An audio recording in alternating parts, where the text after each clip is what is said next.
Isang maganda at malugod na araw po sa lahat ng nakikinig. Ako nga po pala si Butchok, 35 taong gulang na sa ngayon ay may sarili ng pamilya. Nais kong ibahagi sa inyo ang isang karanasang hindi ko malilimutan. Ang karanasang nagpapatunay na totoo ang mga aswang. Alam kong may ilan sa inyo ang matatawa o iisiping kathang-isip lang ito. Pero ako mismo ang makapagsasabi na hindi sila basta kwento o biro lang. Totoo sila dahil ako mismo ang nakakita. Malinaw na malinaw pa rin sa isip ko ang gabing nagpabago ng buhay ko. Ang gabing napatunayan kong may mga nilalang na mas mabangis pa sa bangungot. Dati, tahimik kaming nakatira sa isang liblib na lugar sa Bicol. Sa lupang minana ni tatay mula sa kanyang mga magulang.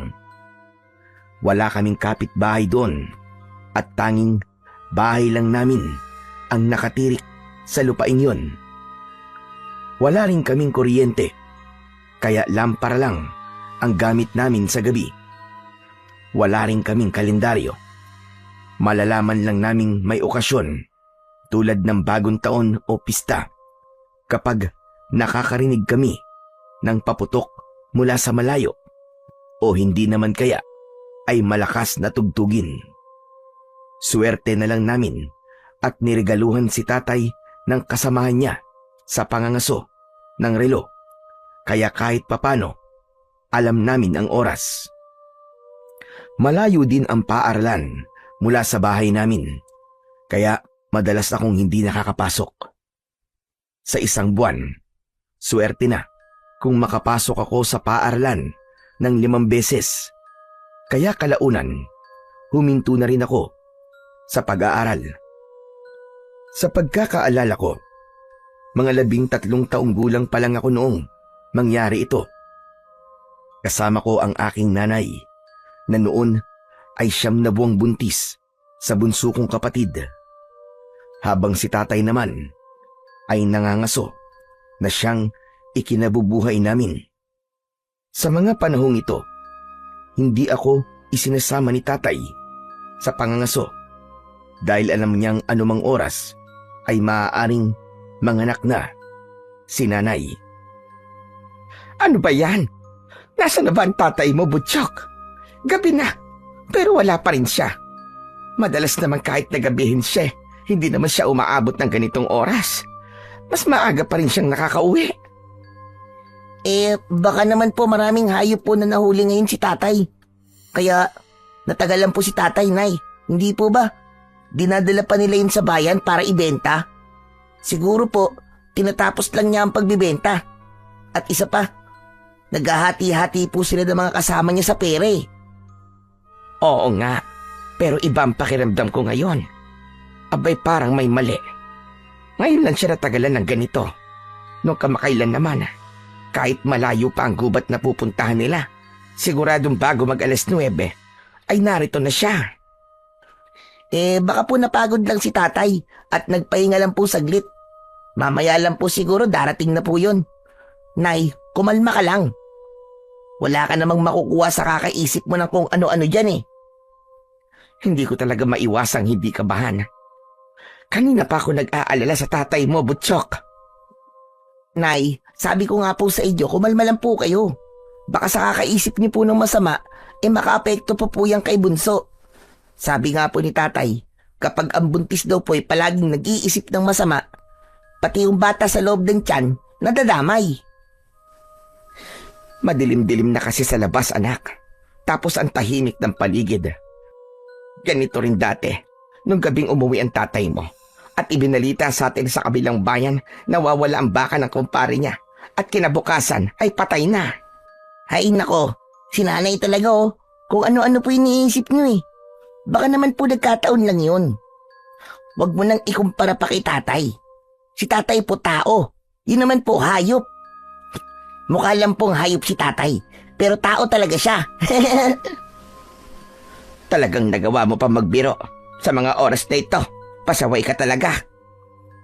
Pinapakalma lang po kita, Nay. Para hindi ka na po mag-isip pa na kung ano-ano dyan. Sigurado naman po ako naligtas si tatay eh. Sanay na sanay po kaya si tatay sa gubat. Oo nga, at sanay siya. Pero kahit sanay, hindi siya dapat ganito katagal kung umuwi. Aba, 10:00 na ng gabi, anak. Baka po may nahuling malaking hayop, kaya po natagalan. Naalala niyo po noong nakaraang buwan, halos mag-umaga na po siya bago nakauwi dahil may nahuli silang baboy ramo na malaki. Sana nga ganun lang ulit. Pero iba eh. Iba talaga ang pakiramdam ko ngayon. Hindi ko maipaliwanag. Tsaka, para bang may nakamasid sa atin. Saglit akong tumayo at sumilip sa labas ng bintana. Sobrang dilim na nga at tanging huni lang ng mga kuliglig ang maririnig. Bumalik ako sa tabi ni nanay at umupo sa kanyang tabi. Nay, wala naman po akong nakikita sa labas eh. Puro dilim lang. Nay, wag ka na po tumayo. Baka mahilo ka pa. O siya, kung inaantok ka na, magpahinga ka na ron sa papag. Ako na lang ang maghihintay sa tatay mo. Hindi rin naman ako makatulog. Tumayo si nanay at saka naglakad-lakad na naman ulit. Mabuti pa po, Nay. Kayo na po ang magpahinga. Kanina pa po kayo lakad ng lakad eh. Nahihilo na po ako sa kakatingin sa inyo eh. Nay, maupo nga po kayo saglit. Hindi kasi ako mapalagay, anak. Para naman po kasi kayong trompo eh. Maupo na lang po kayo rito sa tabi ko, Nay. Hindi yung panay po pabalik-balik nyo riyan sa may pintuan. Baka mamaya madulas pa kayo, matapilok. Sige na po, Nay. Ako na lang po magbabantay. Mabuti pa po, matulog na po kayo. Marunong ka na talaga mag-alala, anak. Para ka na rin tatay mo. Siyempre po, Nay. Kung wala si tatay, ako muna ang lalaki sa bahay na to. Ako po muna ang bahala sa inyo. Saglit nga muna at ikukuha po kita ng kumot. Sandali akong tumungo sa kwarto kung saan kami natutulog. Saka ako kumuha ng kumot at bumalik kay nanay. O Nay, ayan na po. Para hindi na po kayo ginawin. Salamat, anak, ha? Sana nga ligtas ang tatay mo at walang kahit na anong nangyari sa kanila. Nay, ligtas po yun. Alam po ni tatay kung saan siya pupunta. Magtiwala ka lang po. Habang hindi ko pa nakikitang bumabalik ang tatay mo, hindi mapapanatag ang kalooban ko. Sabi ko nga po sa inyo, Nay, wag na po kayo mag-alala eh. Sige na po, ako na po magbabantay rito. Kapag dumating po si tatay, gigisingin ko po kayo kagad. O siya, sige. Magpapahinga muna ako sa loob. Isarado mo na lang din ang mga bintana. Siguraduhin mo na may asin sa bawat sulok. At yung bawang, huwag mong kaligtaan na isabit sa pako, ha? Doon sa gilid ng bintana at pinto. Opo, Nay. Nang pumasok na si nanay sa loob ng kwarto, naiwan akong mag-isa sa sala habang naghihintay kay tatay. Napalingon ako sa bukas na bintana nang biglang may marinig akong kaluskos sa labas. Mahina lang yon, pero sapat para kilabutan ako. Para bang may dumaan sa paligid ng bahay. Dali-dali akong tumayo at isinara ang bintana. Nilagyan ko ng harang na kahoy at mabilis kong isinaboy ang asin sa bawat sulok ng bahay bago ko isabit ang mga bawang sa may pinto at bintana. Gabi-gabi naming ginagawa ito ni nanay bilang panlaban sa mga aswang, lalo na ngayon na buntis siya. Nasa na ba si tatay? Diyos ko, anong oras na oh? Dahil sa tagal ng paghihintay ko, hindi ko na malayan na nakatulog na pala ako. Nagising na lang ako nang kinabukasan narinig ko ang iyak ni nanay.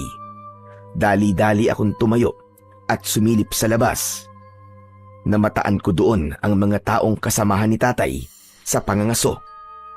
Nakakapagtaka dahil may malaki silang kahon na dala at kapansin-pansin din ang lungkot sa kanilang mga muka.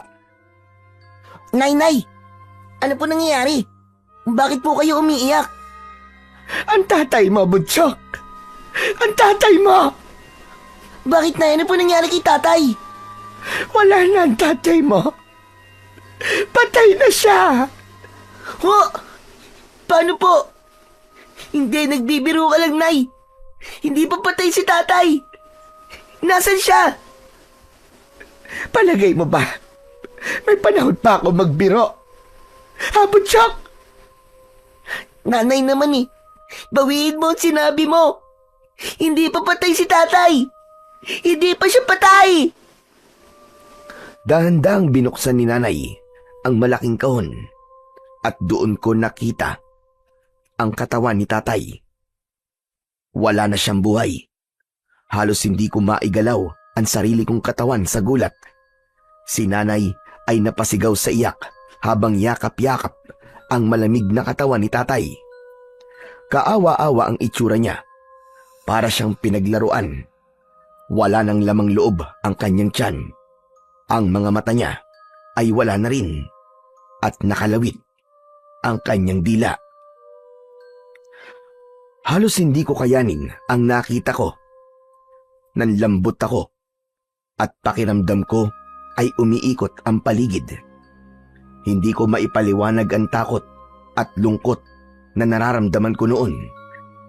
Ang alam ko lang, simula sa araw na yon, nagbago ang lahat. Tignan mo! Tignan mo, Butchok! Wala na ang tatay mo! Jomar, Diyos ko, ano nangyari sa'yo? Sino gumawa nito, Jomar? Mga hayang ang sikmura nila. Mga hayop! Mahal ko, gumising ka! Bumangon ka dyan! Jomar! Jomar! Nay, paano na po tayo ngayon? Hindi ko na alam ang gagawin natin, anak. Wala na. Wala na ang tatay mo. Nay, tatagan niyo po ang loob niyo, Nay. Ilang minuto ring nanatili sa amin ang mga kasamahan ni tatay sa pangangaso. Tahimik ang lahat at tanging hikbi ni nanay ang maririnig sa loob ng bahay. Wala kaming maihain sa kanila. Kaya matapos ang ilang sandali ay nagpaalam na rin sila. Bago sila umalis, narinig kong sinabi ng isa sa kanila na palagay daw niya hindi tao ang may gawa noon kay tatay. Isa raw aswang. Napayuko na lang ako habang nakikinig. Hindi ko alam kung matatakot ba ako o magagalit. Tinanong pa nila si nanay kung ano ang balak niyang gawin sa katawan ni tatay. Pero nanatili lang siyang tahimik. Maghapon lang na nakaupo si nanay sa tabi ng kahon ni tatay at hawak ang kamay nito na para bang umaasa pa ring magigising si tatay. Walang salitang lumabas sa bibig niya. Tanging mga luha lang ang patuloy na dumadaloy sa kanyang pisngi.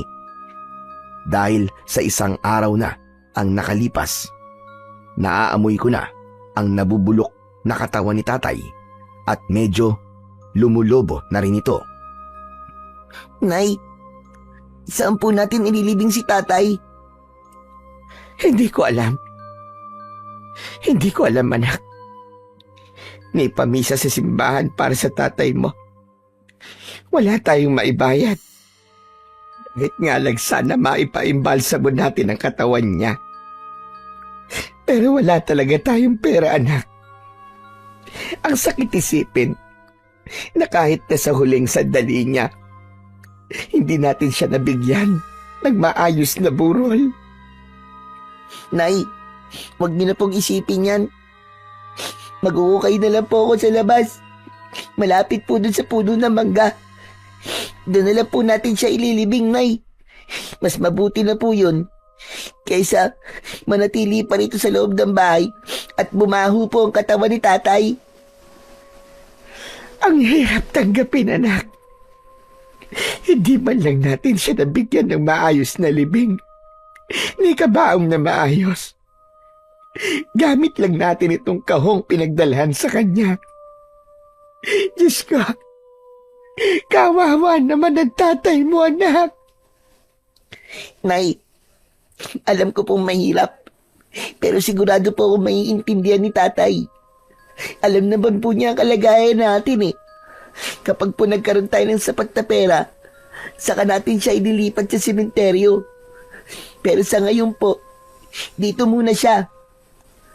Ang bigat. Ang bigat sa dibdib. Araw-araw kong makikita ang puntod niya, anak. Anong klaseng buhay naman kasi ang napunta sa atin?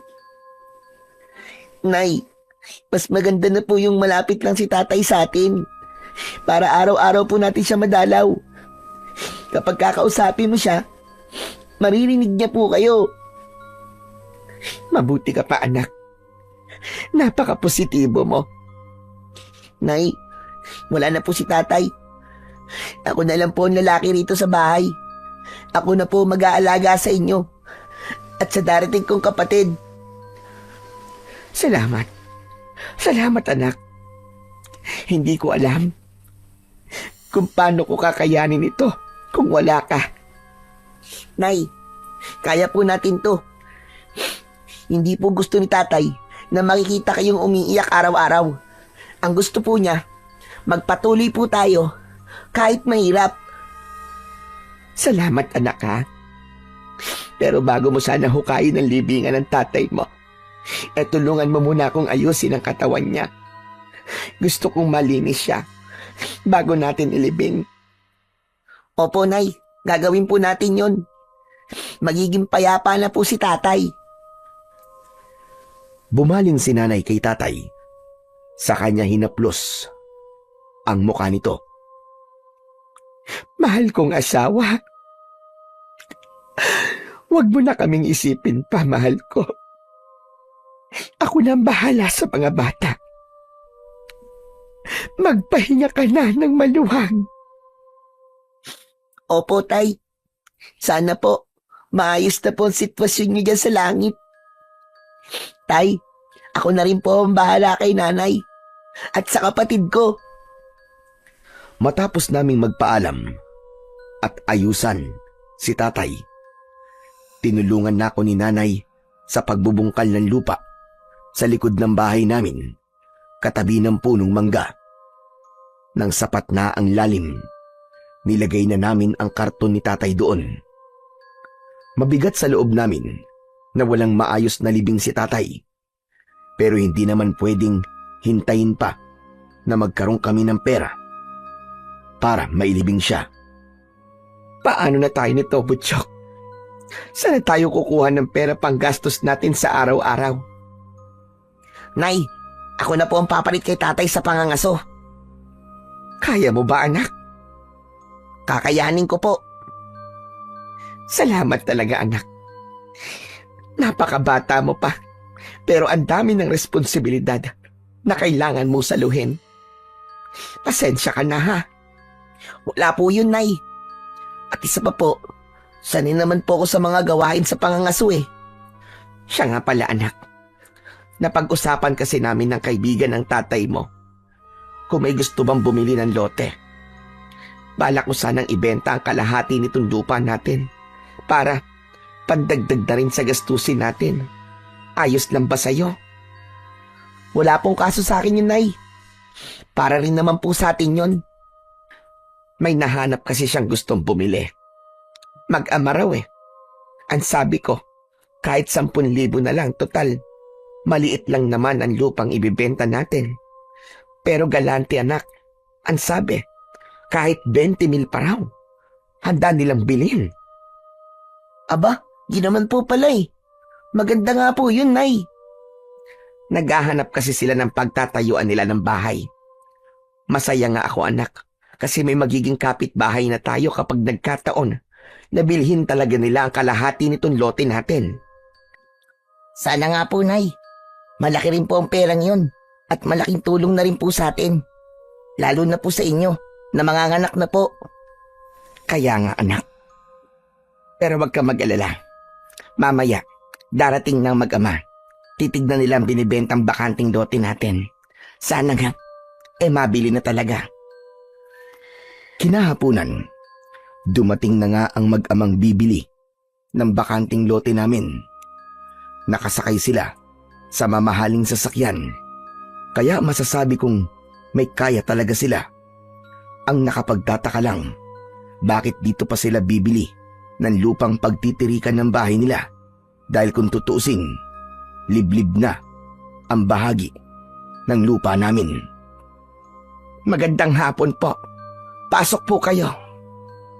Magandang hapon din sa'yo. Sumadya talaga kami rito para tignan ang sinasabing lupa na binibenta ninyo. Ako nga pala si Sandro at ito naman ang anak kong si Kaloy. Magandang hapon po. Oo nga pala. Kayo pala yung tinawag di Mang Piping kahapon. Yung interesado sa lote sa likod ng bahay namin. Pasok kayo, pasok. Maupo muna kayo rito. Mainit pa kasi sa labas. Baka gusto nyo ng tubig. Salamat na lang. Nakakapagod din pala ang lakarin dito. Medyo malayo din. Galing sa kanto. Oo nga. Medyo tago talaga ang lugar namin pero tahimik dito. Walang masyadong dumadaan. Bagay sa mga gusto ng tahimik. Kayo ba? Taga saan ho ba kayo? Taga Marikina kami dati. Pero matagal na rin kaming palipat-lipat. Nagkaproblema kasi sa trabaho itong anak ko. Kaya nagdesisyon na lang akong maghanap ng lugar na mura. Mapayapa at pwedeng tirahan kahit pansamantala lang. Oo nga, gusto na rin naming makalayo sa ingay ng syudad. Naiintindihan ko yan. Dati rin akong taga Maynila, kaya lang. Nang magkakilala kami ng asawa ko, lumipat na kami rito sa Bicol. Sa pamanang lupa sa kanya. Mas madali ang buhay kahit papano. Di tulad sa Maynila. Lahat may bayad. Dito kahit dahon ng kamote lang ang ulam ayos na. Nay, sila po ba yung bibili ng lupa sa likod ng bahay natin? Oo anak, sila nga yun. Pero wag kang makialam muna ha. Usapang matanda ito. Gusto ko lang naman pong malaman Masama po ba yon? Sige na anak. Pumunta ka na muna sa likod ng bahay. Tahimik akong lumabas ng bahay. Pero pasulyap-sulyap pa rin ako sa mga bisita. Hindi ko alam, pero may kung anong bigat akong nararamdaman sa kanila. Maganda nga rito. Tahimik. At may lilim pa ng puno. Sakto lang din ang laki ng lote. Oo, halos ganun nga. May parte pa nga ron na pwedeng pagtaniman kung gusto nyo magtaniman ng gulay. May balon din na pwedeng gamitin. Hindi siya kasing lawak ng nasa bayan, pero sapat na. Maganda talaga. Pero medyo mababa yung lupa sa bandang dulo. Baka binabaha. Hindi naman. Kapag malakas lang talaga ang ulan. Pero mabilis din namang humuhupa. Mabuti naman. Alam mo na, ayokong pumasok sa problema. Kaya nga gusto ko na sana ay maayos agad ito. Kung ganon, nakita nyo naman yung bakanting lote, di ba? Kung bibili nyo, mas mabuting magkaroon tayo ng pirmahan sa barangay para malinaw ang lahat at may patunay talaga na may kasunduan tayo. Hindi na siguro kailangan yun, Esmeralda. Magbabayad naman kami kagad. Hindi na kailangan ng papeles pa. Pansamantala lang din naman kami titira dito. Kaya parang sayang lang ang oras kung dadaan pa tayo sa barangay. Aba, kung pansamantala lang po kayo rito, bakit pa po kayo bibili ng lupa? Anak, ang bibig mo talaga. Usapang matanda ito. Hindi ba't sinabi ko na doon ka daw muna sa labas? Ayos lang. Huwag mo siyang pagalitan. Mabuti nga at matanong yung anak mo. Magandang may ganong isip. Oo nga naman. Pero para malinaw lang, hindi naman talaga namin bibilin yun ng tuluyan. Gusto lang namin subukan kung magiging maayos ang pamumuhay dito. Para bang pansamantalang panirahan muna. Kung hindi namin magustuhan, lilipat na lang kami sa ibang lugar. Ah, ganun ba? Akala ko kasi bibilhin nyo talaga ng tuluyan. Kung sakali mang umalis kayo, hindi naman siguro namin ibabalik ang pera nyo, ano? Hindi naman. Huwag kang mag-alala. Desisyon naman naming umalis kung sakali. Basta ba, maayos lang ang paninirahan namin dito. Kahit pansamantala, ayos na yon. Sige. Kung ganon. Pero gusto ko lang sana na may kasunduan kahit simpleng sulat lang. Para walang gulo sa bandang huli.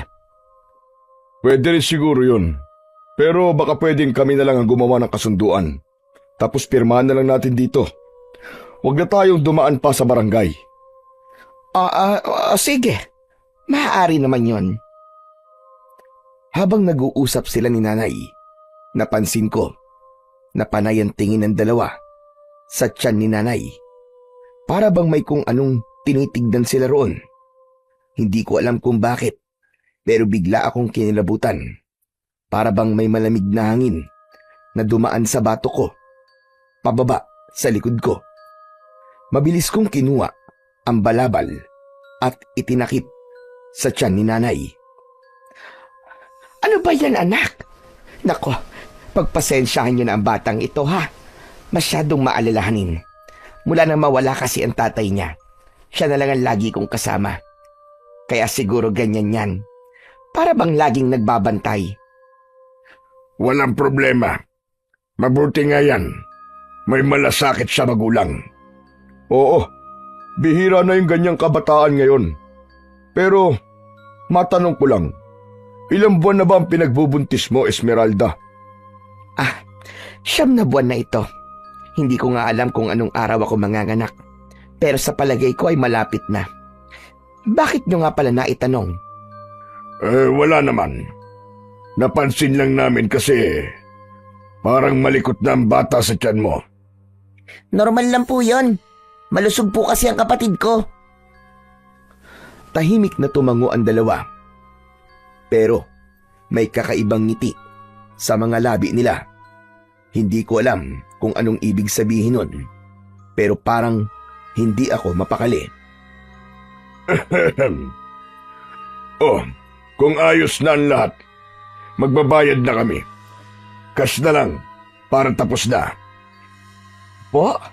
Ang ibig niyong sabihin agad-agad? Aba oo. Ayoko na ng maraming abala. Mas gusto ko yung derechahan. Basta malinaw sa atin na sa amin yung lote. Wala naman akong kontrata ngayon. Pero kung gusto nyo. Hindi na kailangan. Magtiwala ka sa amin. Lumapit siya kay Nanay at saka inilapag ang sobre sa mesa. Sandali lang. Ano ito? Bayad namin para sa lote. Aba teka. Sobra pa yata ito sa presyo na napag-usapan natin.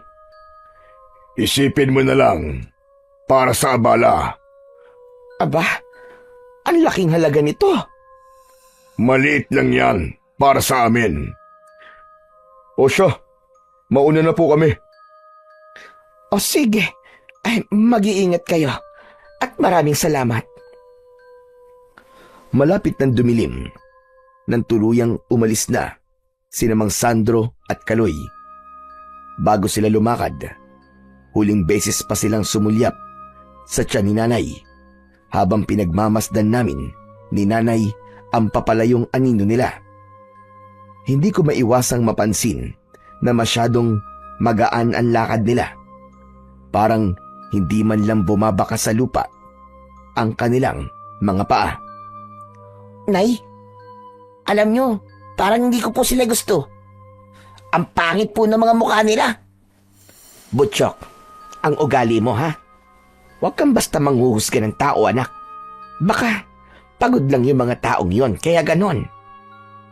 Opo, pasensya na po, Nay. O siya, sige. Magpapahinga na ako, anak, ha? Ang sakit ng balakang ko. Parang pabigat ng pabigat na ang tiyan ko. Sige po, Nay. Gusto niyo po bang ipag-init ko po kayo ng tubig? Wag na anak. Mamaya na lang siguro.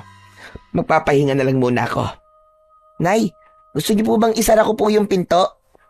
Oo anak, isara mo na. Medyo malamig na rin. Habang isinasara ko ang pinto, napatingin ako sa labas. Sa gilid ng kakawyan, may kumikislap sa dilim. Parang may kung ano roon na natatamaan ng sinag ng buwan. Hindi ko matukoy kung mata lang yun ng hayop o baka may tao roon na nakamasid sa amin. Kung tao man, hindi naman kikislap ang mga mata nun sa dilim. Dali-dali kong isinara ang pintuan. Nanginginig pa ang kamay ko, pero pinilit kong huminga ng malalim at pakalmahin ang sarili ko. Pagbalik ko sa higaan, nakapikit na si nanay. Nakalapat ang kanyang mga kamay sa tiyan niya at bahagya siyang nakangiwi dahil sa sakit ng tiyan. Humihilab na kasi ang tiyan niya. Palagay ko, malapit na si nanay manganak. Anak, narinig mo ba yung parang kumakaluskos? Opo, Nay. Narinig ko po. Pero baka pusa lang po yun.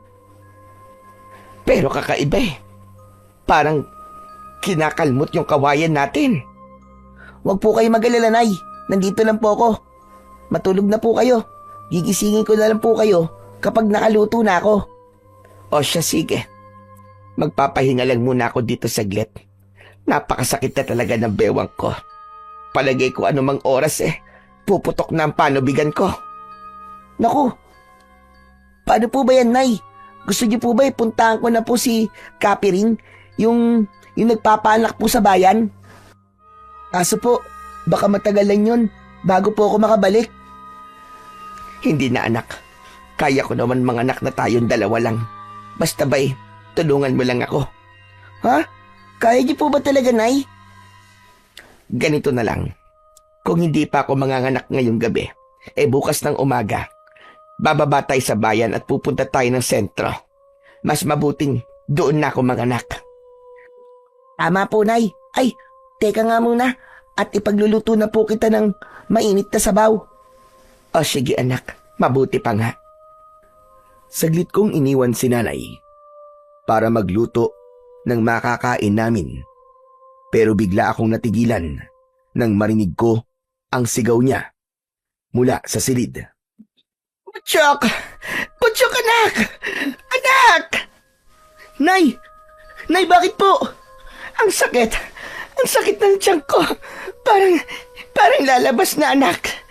Manganganak na yata ako! Ha? Nay!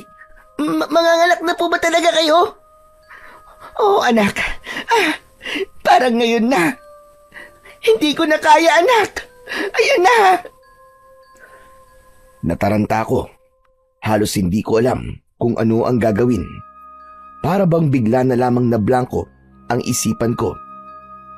Ngayon lang din kasi ako nakasaksi ng manganganak si nanay. Wala pa akong karanasan ni isa. Nilapitan ko si nanay. Nanginginig ang mga kamay ko habang pinipilit kong hawakan siya ng maayos. Nakita ko kung paano siya napapangiwi sa sobrang sakit at ramdam ko ang bawat kirot sa kanya na halos bumabalot sa buong paligid. Nay, isadali lang po. Kaya niyo po bang magpigil? Tatawag lang po ako ng tulong. Huwag mo akong iiwan dito anak. Ang sakit! Hindi ko kayang mag-isa anak. Babalik po ako agad, Nay. Mas hindi po natin kakayanin kung tayong dalawa lang po. Wala po akong alam sa pagpapaanak. Mabilis akong tumakbo. Palabas ng bahay. Madilim na ang paligid at tanging ang lampara na hawak ko lang ang nagbibigay liwanag sa aking daan. Sumisigaw ako ng malakas. Halos mawalan na ako ng boses sa sobrang lakas ng sigaw ko. Nagbabaka sakali ako noon na baka may mga mangangaso pa roon sa paligid at marinig ako at matulungan kami ni nanay. Saklolo! Tulong po! Manganganak na po ang nanay ko! Tulungan niyo po kami! Parang awa niyo na po! Pero wala. Wala ni isang sumagot. Ang tanging sagot lang sa akin ay ang alingaw-ngaw ng sarili kong boses. Lahat ng kapitbahay namin ay malalayo pa.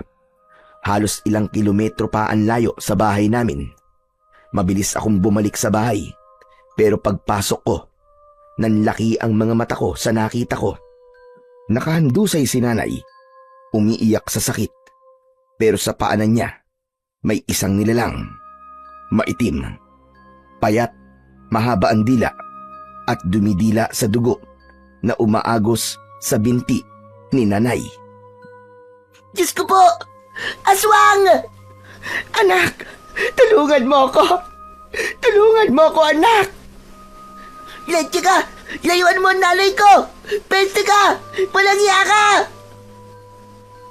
Mabilis akong kumuha ng kahoy sa lutuan namin at binuhusan ko yon ng gas mula sa gasera namin. Mabilis na kumalat ang apoy. Kasabay nito, ang paghampas ko ng kahoy sa nilalang. Lumayas ka! Hayop ka! Bumalik ka sa impyerno! Layuan mo ang nanay ko! Umalulong ito ng malakas. Ang lakas ng sigaw niya, napakasakit sa tenga, parang tunog na pinaghalong iyak at alulong ng aso. Tumalon ito palabas ng bintana at nawala. Sinilip ko pa ito sa bintana, pero balot ng dilim ang paligid, kaya wala akong nakita. Naiwan lang ang amoy ng dugo at nasunog nitong balat. Hingal na hingal ako, pero wala nang oras para matakot. Napabaling ako kay nanay. Nanginginig siya at umiiyak. Anak, ang sakit! Tulungan mo ko, anak! Lalabas na ang kapatid mo! Lalabas na ang kapatid mo, Butchak! Nay, umiga po kayo ng maayos. Tutulungan ko po kayo ng mga anak. Hindi ko na kaya, anak. Pakiramdam ko lalabas na talaga siya. Kumuha ako ng malinis na kumot at pinahiran ko ang pawis sa noo ni nanay bago ko yun pinantakip sa bandang tiyan niya. Bahagyang binuka ni nanay ang kanyang mga binti. Nanginginig ako pero pinilit kong magpakatatag. Walang tutulong sa amin bukod sa akin. Nay, huminga po kayo ng malalim. Hindi ko na kaya, anak. Ang sakit ng tiyan ko. Kaya niyo po yan, Nay. Huminga po kayo ng malalim. Isa pa. Butchak! Ang sakit! Kapag sinabi ko, Nay, huminga ka ng malalim, sabay ire. Hingang malalim, Nay. Ngayon, subukan mo ng umire. Hindi ko alam kung saan ko hinugot ang lakas na yon. Inalalayan ko lang si nanay at ginaya ko lang yung mga napapanood naming panganganak noon sa health center. Sige po, Nay. Itulak niyo lang po pag naramdaman niyo na. Huwag po kayong titigil. Parang may lalabas na, anak. Ayan na. Sige lang po, Nay. Isa pa. Ire pa po. Ire. Nakita ko kung paano dahan-dahang lumabas ang ulo ng sanggol. Nanginginig ang mga kamay ko sa kaba, pero pinilit kong hawakan siya ng maayos. Ayan na po, Nay. Nakikita ko na po. Konti na lang po. Lalabas na po si Bunso. Sige, Nay. Isang malakas na iri pa, Nay. Ire! Diyos ko! Tulungan niyo po ako! Isa pa, Nay. Konti na lang. Isang malakas na sigaw ang narinig ko mula kay nanay. Tapos biglang binalot ng katahimikan ng paligid nang tumigil siya sa pagsigaw. Napalitan ito ng iyak. Isang maliit, mahina, pero malinaw na iyak ng sanggol. Iyak yun ng kapatid ko. Nakahinga ako ng maluwag nang marinig ko ang iyak niya. Pansamantala ko munang binitiwan ng sanggol, saka ako tumungo sa kusina at kinuha ang gunting doon. Ginupit ko ng maayos ang pusod ng kapatid ko bago ko siya ibinigay kay nanay na ngayon ay nakangiti na rin. Nay, Nay ang kapatid ko. Buhay po siya. Anak ko, buhay ang kapatid mo, Butchok. Tignan mo, ang gwapo-gwapo ng kapatid mo. Kamukhang kamukha mo siya, anak. Opo, Nay. Kamukha ko nga po siya. Kinuha ko ang maliit na kumot at binalot ko ang sanggol. Pinahiran ko ng konting tubig ang mukha niya. Si nanay naman, humihinga ng malalim dahil ramdam kong pagod na pagod siya. Salamat, anak. Salamat. Kundi dahil sa'yo, baka kung ano nang nangyari sa akin. Nay, wag na po muna kayo magsalita. Magpahinga na lang po muna kayo. Ligtas na po kayo, Nay. Tahimik na ulit ang paligid. Pero sa labas ng bahay, naririnig ko ang mahihinang yabag. Para bang may nakamasid dahil sa pagpasok ng aswang sa bahay namin. Bantay sarado ako sa paligid at halos hindi ako nakatulog ng maayos. Kala nyo hindi kayo makakalapit ulit dito sa amin. Kinuha ko ang bawang at asin. Inilagay ko sa paligid ng pintuan. Sinindihan ko ulit ang gasera at itinabi sa higaan ni nanay. Si nanay naman, mahimbing nang natutulog habang yakap ang bagong silang kong kapatid. Ako naman, nakaupo sa gilid, hawak ang itak ni tatay. Hindi ko alam kung babalik pa ang aswang, pero kung sakali, nakahanda ako. Kinabukasan, dumating na si Mang Sandro kasama ang anak niya. Ang sabi nila, ngayong araw daw sila magsisimula ng pagtatayo ng maliit na barong-barong na nabili nilang lote sa likod ng bahay namin. Akala ko, hindi sila matutulog doon dahil hindi pa naman natatapos ang paggawa. Pero sinabi nila na doon na raw sila titira hanggang sa matapos ang barong-barong nila. Inutusan pa nga ako ni nanay na tulungan sila sa pagsasaayos ng barong-barong nila dahil malaki-laki raw ang binayad sa amin. Hindi ba kayo natatakot na kayo lang dito, Butchok? Hindi naman po. Sanay na po kami rito. Bakit? May dapat po bang ikatakot? Wala naman. Pero, hindi ba kayo natatakot sa aswang? Natatakot. Pero kagabi, alam niyo po ba, may pumasok po na aswang sa bahay namin. Tinangka pa nga gawing biktima si nanay. Buti na lang naabutan ko. Aba, pinaso ko talaga siya ng apoy. Hinampas ko siya naglaga-apoy kong kahoy. Kaya naman pala. Mabuti pa, Butchok. Papadilim na rin naman. At titigil na kami sa pag-ayos nitong barong-barong. Umuwi ka na sa inyo. Sige po. Nang makauwi ako, naabutan ko si nanay na nag-aayos ng mga naiwang gamit ni tatay. Nandiyan ka na pala. Halika rito, anak. May ibibigay ako sa'yo. Ano po yun, Nay? Sa'yo na ang kwintas na naiwan ng tatay mo. Pamana pa yan sa kanya ng mga yumaon niyang dolo sa tuhod na mga albularyo. Po? Talaga po, Nay?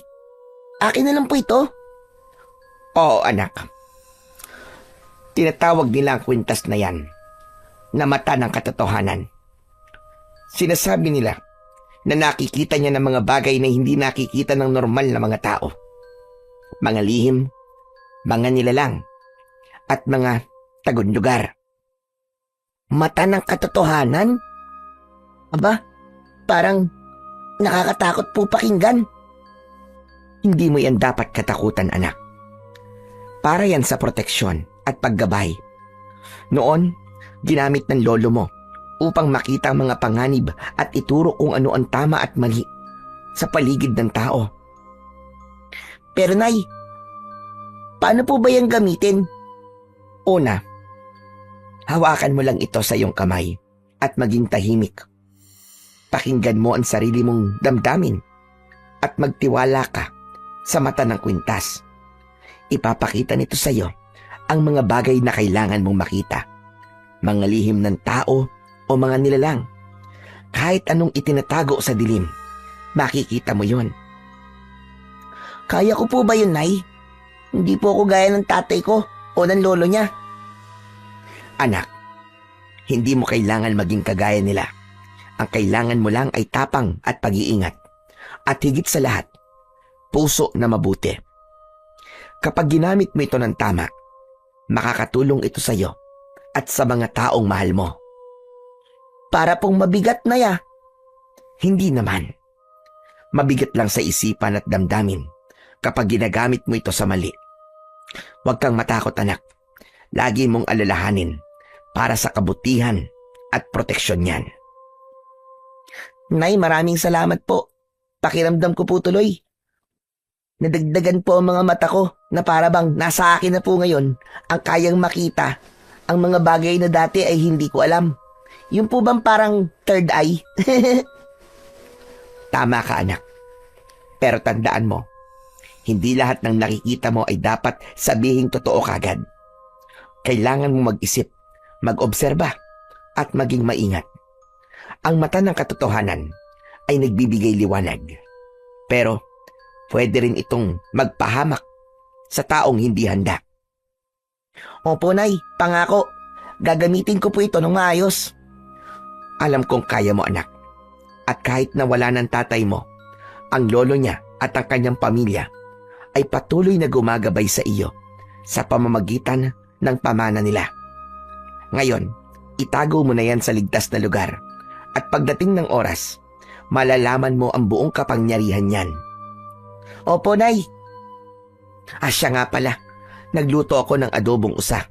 Dumaan kasi ang kaibigan ng tatay mo rito at nagbigay ng karne sa atin. Dalhan mo na rin sina Mang Sandro at Kaloy. Pagod na po ako, Nay. Panay po ang pabalik-balik ko. Tumulong po kasi ako sa kanila.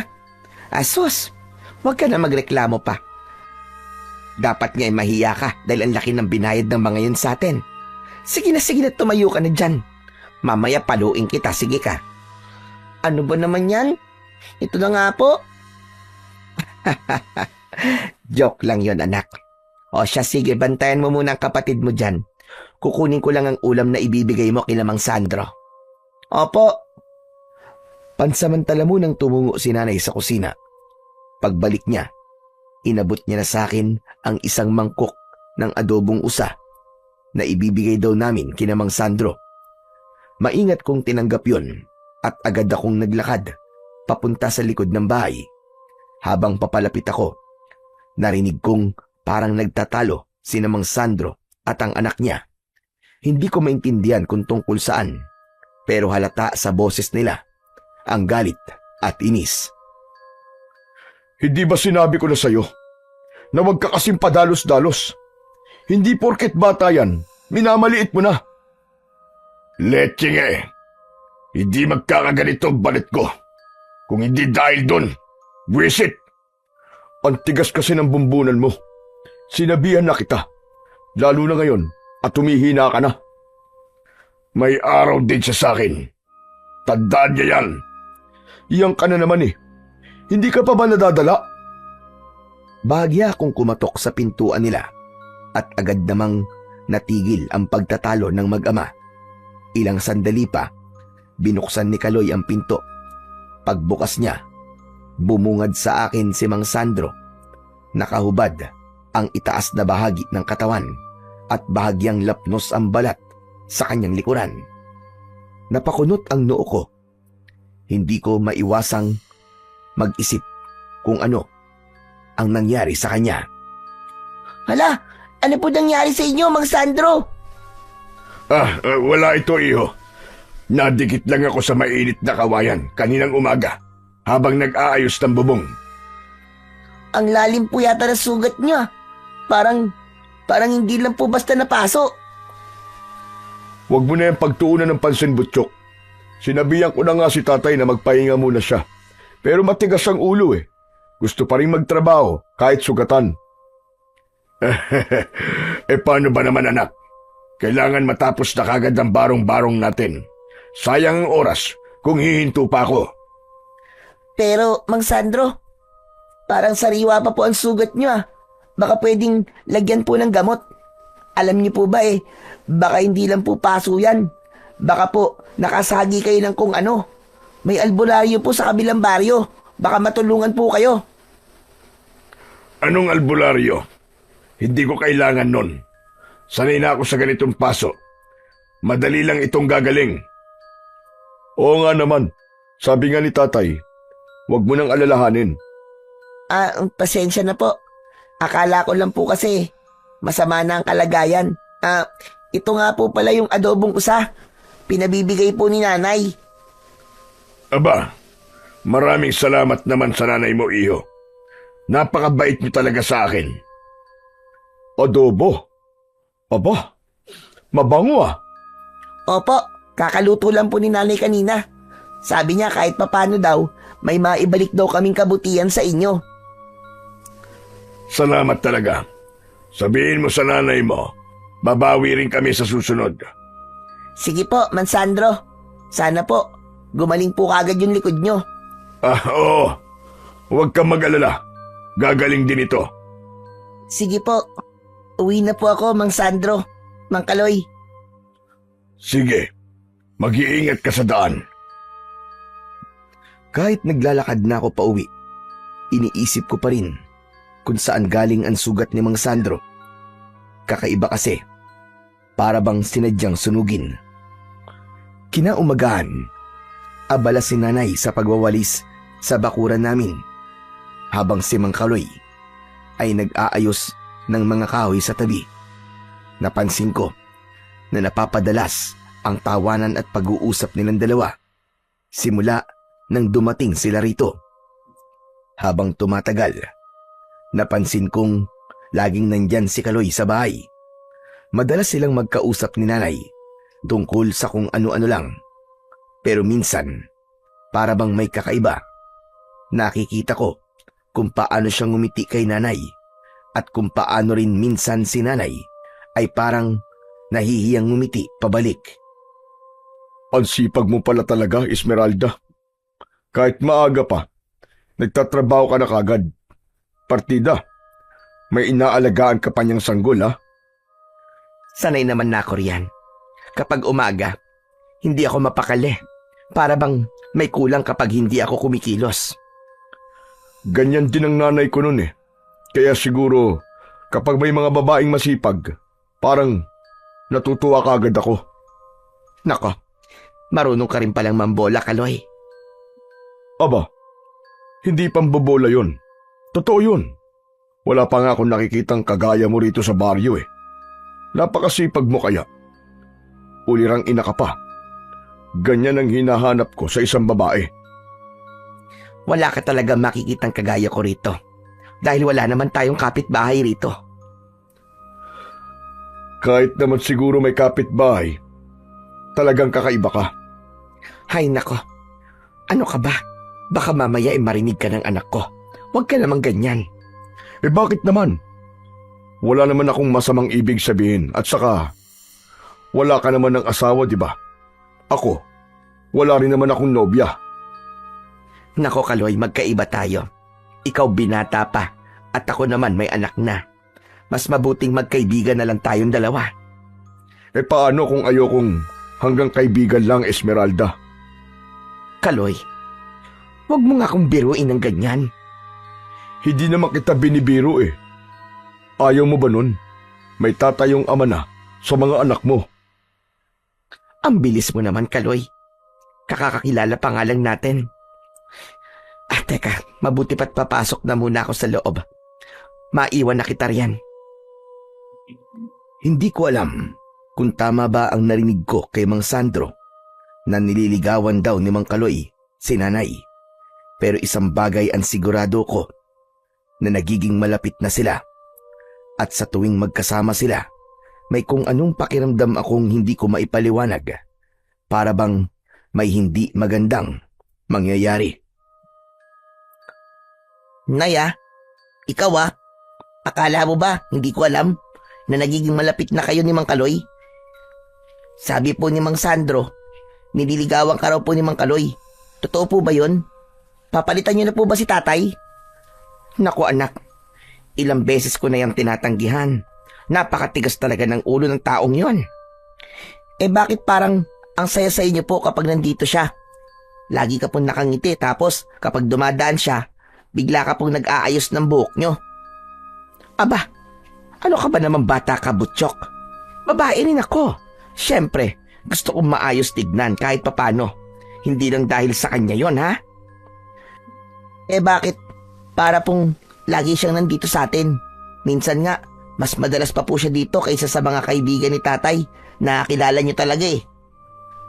Alam mo anak, mabait si Kaloy. Lagi siyang handang tumulong. Pero nay, hindi niyo po siya kilala ng lubusan. Baka mamaya may tinatago siya. Naiintindihan ko ang pag-aalala mo anak. Pero hindi naman lahat ng tao masama. Hindi rin natin pwedeng husgahan kagad. Lalo na't wala pa namang ginagawa sa atin na masama, hindi ba? Hindi ko lang po alam na ya. Simula po nang dumating sila Mang Sandro, parang iba na po ang pakiramdam ko. Parang may mali. Anak, minsan, dala lang ng pagod at takot yan. Marami na tayong pinagdaanan anak. Kaya siguro naging madali na para sa'yo ang magduda para sa iba. Pero wag mong hayaan puro takot ang mamuo sa puso mo. Basta po nay, mag-iingat po kayo. Ayoko may mangyari sa inyo ng kapatid ko. At isa pa anak, hindi pa rin naman ako handa na pumasok sa isang relasyon. Gusto ko na nasa maayos na tayo bago ako sumugal sa mga ganyan. Opo nay, hindi ko naman po kayo pipigilan eh. Pero wag po muna ngayon. Maliit pa po ang kapatid ko eh. Natatakot po ako na baka mahati po ang oras nyo. Hay nako, ang anak ko talaga. Napakamaalalahanin. O siya, maiwan na muna kita. Papatulugin ko lang ang kapatid mo. Sige po nay. Kinabukasan, napagpasyahan kong sumama sa pangangaso. Kahit ayaw pa sana akong payagan ni nanay. Naisip ko na ang pera na makukuha ko sa pangangaso ibibili ko ng gatas ni Bunso. Tumangulang siya, pero ramdam ko sa mga mata niya ang pag-aalala. Anak, mag-iingat ka ha. Huwag masyadong lalayo sa mga kasama mo ha. Opo nay, mag-iingat po ako. Magsara po kayo ng pinto ah. At yung mga bawang po, huwag niyo pong kaligtaan. Baka gabihin po ako ng uwi eh. Paglabas ko ng bahay, pakiramdam ko, kakaiba ang ihip ng hangin. Dala ko ang sibat ni tatay. Habang naglalakad kami sa kakauyan, pinipilit kong ituon ang isip sa pangangaso. Pero sa likod ng isipan ko, laging sumasagi sa isip ko si nanay at ang kapatid ko. Sana, ligtas si nanay at si Bunso. Ginabi kami sa pangangaso dahil mailap ang mga huli. Pagdating ko sa bahay, napansin kong may kakaiba ang katahimikan. Ang lampara lang ang nagbibigay liwanag at may amoy kakaiba. Amoy na mabaho, may halong asupre at dugo. Nay? Nay? Ang bilis ng tibok ng dibdib ko, parang sasabog sa kaba. Dahan-dahan akong lumapit sa kwarto namin ni nanay. Nanginginig ang kamay kong nakahawak sa lampara. Pagdungaw ko sa pinto, napasinghap ako. Sa sahig, sa tabi ng higaan ni nanay, may nakaluhod na nilalang.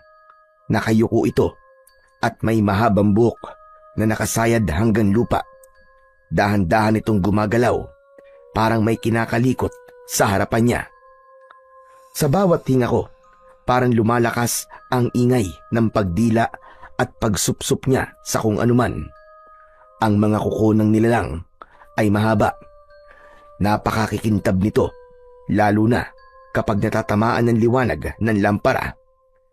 Hindi ko kagad nakita ang mukha nito, pero ang dila nito parang ahas, napakahaba. Napaatras ako Pero natapakan ko ang saig na may butas, kaya nagsanhi yun ng ingay, dahilan para lumingon sa akin ang nilalang. Doon ko nakita ang mga mata niyang pulang-pula, para bang nagliliyab sa galit at gutom. Sa gilid ng bibig nito, tumutulo ang dugo, at sa likod nito, nakahandusay ang bunso kong kapatid nang wala ng buhay. Gusto kong sumigaw, pero walang lumabas na tunog. Para akong binuhusan ng malamig na tubig. Sa sandaling yun, gusto kong tumakbo, pero mas nanaig ang galit kaysa takot. Kinuha ko ang lampara at hinampas ko sa nilalang. Sumigaw ito ng malakas na para bang pinaghalong iyak at alulong. Hindi! Ang kapatid ko! Demonyo ka! Hindi mo ko kaya, bata! Lumayas ka! Hayop ka! Lumayas ka sa bahay namin! Kumuha ako ng kahoy at hinampas ko ang aswang. Pero napakalakas at mabilis ito. Naiwasan niya ang palo ko. Hindi siya humina kahit pa napaso ko siya nang ihampas ko kanina ang lampara sa kanya. Sumugod siya sa akin. Mabilis na parang kidlat. Hindi ako nakapaghanda nang atakihin niya ako. Maigpit niya akong hinawakan at biglang sinakal. Nanlabo ang paligid ng aking paningin sa matinding pagkakasakal niya sa akin. Halos hindi na ako makahinga. Nanginginig ang mga kamay ko at ang lakas ng tahip ng dibdib ko habang pilit akong lumalaban sa pagkakahawak niya. Nang akmang bubutasin na ng aswang ang tiyan ko, biglang dumating si nanay. May dalang 2x2 at mabilis niyang hinampas sa ulo ang aswang. Umatungal ito. Kalaunan, may isa pang aswang ang dumating. Napapikit ako at humawak sa kwintas na binigay ni nanay sa akin. Ang kwintas ng katotohanan. Parang tumigil ang oras sa paligid ko. Ang dugo, ang amoy, ang tunog ng atungal ay bumalot sa akin nang makita ko sa likod ng mga nakakatakot na mga halimaw ang mga muka ni Mang Kaloy at Mang Sandro. Hayop kayo! Mga demonyo kayo! Mga mapanlin lang! Kaya nyo palang binili ang lote sa likod ng bahay namin para mas madali kayong makalapit dito. Ito pala ang plano nyo mula pa nung simula. Kaya kayo palipat-lipat ng lugar kasi bumibiktima kayo ng mga inosenteng tao. Mga demonyo kayo! Mga demonyo! Hindi sana umabot sa ganito. Kundi ka nakialam, Butchok. Kung hinayaan mo lang ang nanay mo, kung hinayaan mong magustuhan niya ako, wala na sanang nasaktan. Magustuhan ka, hayop ka! Huwag ka magbiro ng ganyan! Tatanggihan ka talaga ni nanay dahil halimaw ka! Pangit ka! Wala kang kaluluwa! Pangit, ha? Tignan natin kung sino magiging pangit kung dudurug-durugin ko ang mukha mo. Hindi ko lubos maisip na magagawa niyo ito, Kaloy. Pinagkatiwalaan kita. Akala ko, mabuti kang tao. Hindi yan tao, Nay! Pagkatapos ng ginawa niya, matatawag niyo pa po ba siyang tao? Hayop yan, demonyo yan!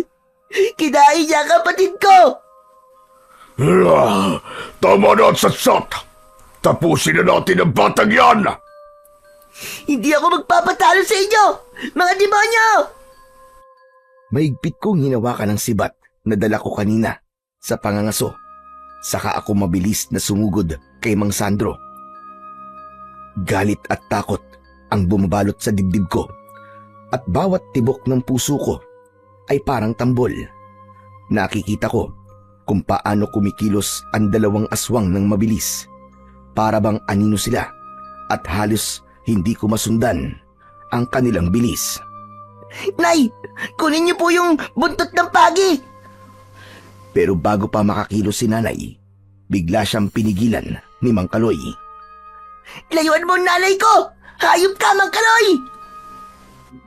Anong magagawa mo? Isa ka lang paslit.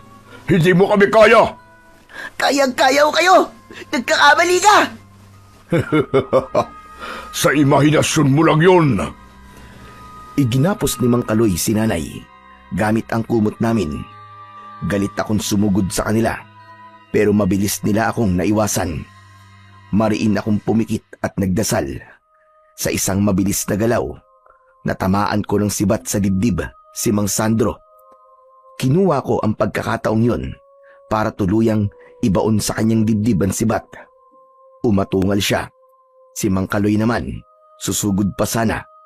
Pero mabilis kong hinugot ang sibat sa dibdib ni Mang Sandro at itinutok ko yun kay Mang Kaloy. Isang mabagal at mahinang buntong hininga ang narinig ko kay Mang Sandro at bigla may lumabas na kakaibang bagay mula sa bibig niya. Parang maliit na itim na perlas na kumikislap. Tumigil ako sandali. Namangha ako at natakot. Hindi ko alam kung ano yon, pero ramdam ko ang panganib. Bago ko pa man ito maisip, kinuha ni Mang Kaloy ang perlas mula kay Mang Sandro at hindi nagdalawang isip, lumapit siya kay nanay. Ibinuka niya ang bibig ni nanay at ipinasok ang itim na perlas doon. Ipinalunok niya ito kay nanay. Ayaw ni nanay pero gamit ang dila ni Mang Kaloy na napakahaba, itinulak niya sa lalamunan ni nanay ang itim na perlas. Nangisay si nanay at kalaunan bigla siyang naimatay. Hayop ka talagang demonyo ka! Anong ginawa mo sa nanay ko? Wala na ang nanay mo, Butchok. Wala na siya. Anong wala na si nanay? Anong ginawa mo sa kanya? Hayop ka! Isa na siyang aswang. Hindi mo alam kung anong mangyayari kapag tuluyang nagising ang nanay mo. Kapag kumilos na ang dugo ng aswang sa kanya. Ano? Anong ibig mo sabihin? Huli na para pigilan mo siya. Nasa kanya na ang sumpa. Sa oras na magutom siya, tao na rin ang gusto niyang kainin. Maghahanap na rin siya ng laman loob ng tao. Hindi! Hindi totoo yan! Hindi totoo yan! Tignan mo na lang mamaya, Butchok. Panoorin mo na lang. Hindi ko hayaang mangyari yan. Kahit buhay ko pa ang maging kapalit. Tignan natin kung gaano ka tatagal sa laban sa sarili mong nanay. Maging aswang man si nanay, alam kong hindi siya kagaya mo. Gaya ko siya dahil itim na mutya ang nasa kanya. Mutyang pagmamayari ng mga aswang. Wala kaming sinasanto, Butchok, kahit paslit na kagaya mo. Wala rin akong sinasanto, hayop ka. Kahit pa kagaya mong halimaw. Paano mo ito nagawa kay nanay at sa kapatid ko? Mga hayop kayo, mga demonyo! Wala ka nang magagawa kahit pa umiyak ka ng dugo. Sa galit ko, inihampas ko kay Mang Kaloy ang hawak kong sibat. Tumalon din ako sa gilid para makaiwas sa pangil niya. Lumaban ako ng buong lakas ko. Ang dibdib ko ay parang malapit ng sumabog sa galit at takot. Kung alam ko lang na magyayari to, sana hindi na lang namin ibinenta ang bakanting lote namin sa inyo. Parang pinasok nyo lang ang buhay namin para sirain ang lahat. Pagbibigyan kita, Butchok. Pero sa oras na magising ang nanay mo, sana ang tatapos ng buhay mo. Lalo na mga kagaya niyang bagong lunok ng itim na mutya ng mga aswang ay siguradong maghahanap at maghahanap talaga ng laman. Lumipad palabas ng bintana si Kaloy at saglit kong nasilayan ang malapad niyang pakpak. Napakaitim at parabang balat ng paniki. Nang humupa ang galit ko, mabilis kong nilapitan si nanay na nakahandusay pa rin sa sahig. Pilit ko siyang ginigising. Paulit-ulit kong tinatawag ang pangalan niya. Pero hindi siya nagigising. Napansin ko rin ang kakaibang marka sa kanyang katawan. May lumilitaw na itim na ugat sa balat niya. Para bang unti-unting kumakalat sa braso at leeg ang tanda. na nagiging aswang na nga si nanay. Nay! Nay, patawad! Hindi ko po kayo nailigtas! Wala na rin po ang kapatid ko, Nay! Patawarin niyo po ako! Anak! Anak ko! Ang sakit, anak! Dahan-dahang nagmulat si nanay ng mga mata niya. Malabo ang paningin niya. Parang nahihirapan siyang ituon ang paningin sa paligid. Pilit ko siyang kinalas sa pagkakatali ng kumot. Hinila ko siya sa higaan at hinawakan ng mahigpit ang mga balikat niya. Nay, huminga po kayo ng malalim. Hindi ko na kaya, anak. Parang may kung ano sa loob ko. Nay, ano po ba nangyayari sa inyo, Nay? Nay! Napansin ko na unti-unting nagbabago ang kulay ng balat ni nanay. Ang dati niyang mainit at malambot na balat, ngayon ay may bahid ng maputlang asul at itim na ugat. Napakalamig din ng kanyang buong katawan. Nay, wag po kayong sumuko. Ako po ang kasama niyo. Kaya niyo po ito, Nay. Butchok, anak. Butchok! Lumayo ka! Hindi ka dapat lumapit! Lumayo ka, anak! Nay, hindi ko po kayo iiwan. Kayo po ang nanay ko. Nay, wag po kayong sumuko. Paglabanan niyo po ang kadiliman na ito, Nay. Butchok! Kailangan mong lumayo! Ramdam ko ang kakaibang lakas na nagmumula sa loob niya.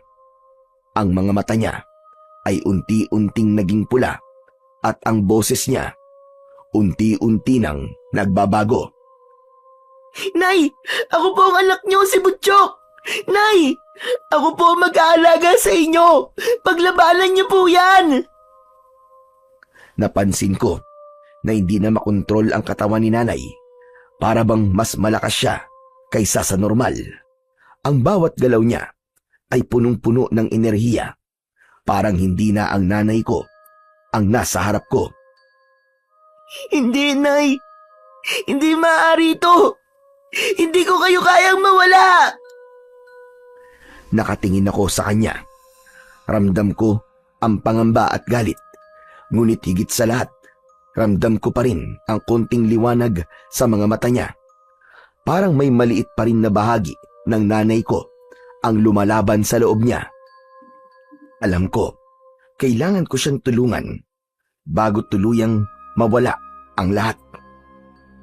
Maigpit kong niyakap si nanay, pero mariin niya akong itinulak. Nang tumalsik ako sa dulong bahagi ng kwarto, nakita ko na ang nanay ko. Hindi na siya ganun. Ang mga mata niya, tuluyan nang naging pula. Lumayo ka! Ramdam ko ang dugot laman mo! Gusto kitang kainin! Hindi po. Kayo po ang nanay ko. Hindi! Anak, parang awa mo na! Umalis ka na! Hanggang kaya ko pang pigilan ang sarili ko! Umalis ka na! Mahal po kita, Nay. Mahal na mahal kita. Babalikan po kita. Gagawa ko ng paraan para mawala sa iyo ang sumpa ng aswang. Babalikan kita, Nay. Hindi ko inisip ang kahit anong bagay. Tumakbo ako ng buong lakas. Ramdam ko sa bawat takbang ang panganib na para bang may sumusunod sa akin. Pumasok ako sa kakawian at sa likod ko, naririnig ko ang huni at atungal ni nanay. Tumakbo ako ng walang tigil hanggang halos hindi ko na alam kung saan ako napadpad. Sumuot ako sa matataas na damuhan at doon sa harap ko, nakita ko ang isang talon. Namangha ako sa linaw ng tubig at sa lamig na bumabalot sa paligid. Ngunit mas lalo akong namangha nang may isang matandang lalaki na naliligo sa talon. Nakapikit siya at nang imulat niya ang kanyang mga mata, namangha ako. Ang kulay ng mga yon ay asul, malinaw at tila sumasalamin sa buong kalikasan. sa paligid. Sino ka? Ramdam ko ang presensya mo. Anong ginagawa mo rito? Ako po si Butchok. Pasensya na po kayo kung napadpad po ako rito. Hindi ko po sinasadya. Nagambala ko po yata kayo. Paano mo nakita ang lugar na ito? Ang talon na ito ay lihim na nakatago sa paningin ng mga normal na tao. Po, ano pong pinagsasasabi nyo? Hindi ko po alam yan. Talaga naman pong hindi ko po sinasadya eh. Umalis sa pagtatampisaw sa tubig ang matandang lalaki. Sa kanya ako sinipat. Pumikit siya at marahang bumuntong hininga. Hindi mo alam, ha? Aba, hindi pangkaraniwan ang nakikita mo. Itong lugar ay sagrado. Ito ay para lamang sa may mga karapatan, sa mga pinipiling mata ng mga hinirang. Po, hinirang po? Bakit nakita ko po ito? Ang lugar na ito, ang talon na ito, hindi basta-basta nakikita ng kahit na sino. Ang tubig nito ay may kapangyarihan. Ang mga nakakalapit, ang mga nakakakita, ay may dalang kakaibang pakiramdam. Ramdam ko sa iyo, may kakaibang puso ka. Malinis, ngunit punong-puno ng pangamba at galit. Pakiwari ko, nasa iyo rin ang kwintas ng katotohanan. Opo, nasa akin nga po ang kwintas ng katotohanan. Inilabas ko yun sa damit ko. Saka ko yun ipinakita sa matanda.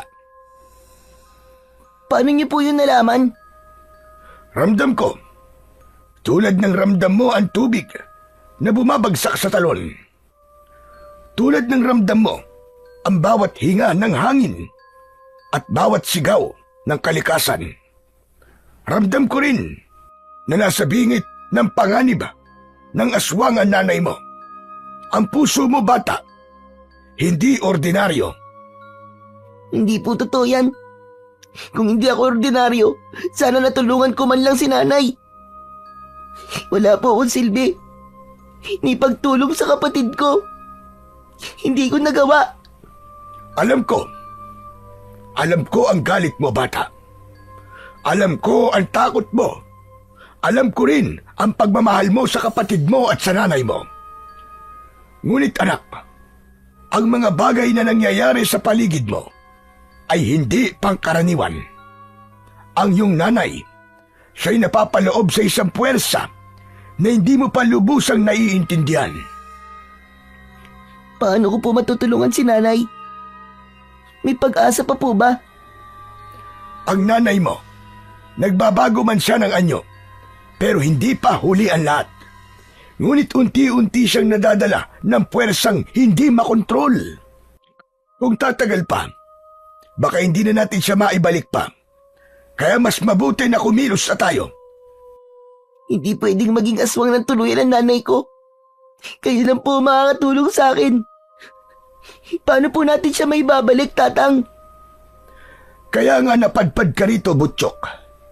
Nakita ko ang puso mo at alam kong handa kang ipaglaban ang nanay mo. Ngunit kailangan mong malaman, ang laban na ito ay hindi lamang lakas ng katawan. Kailangan ng talino, pangunawa, at pusong hindi matitinag. Ano po ang gagawin ko? Paano ko po siya may liligtas, tatang? Una, kailangan mong maging kalmado. Ang galit at takot ay nagpapahina sa iyo.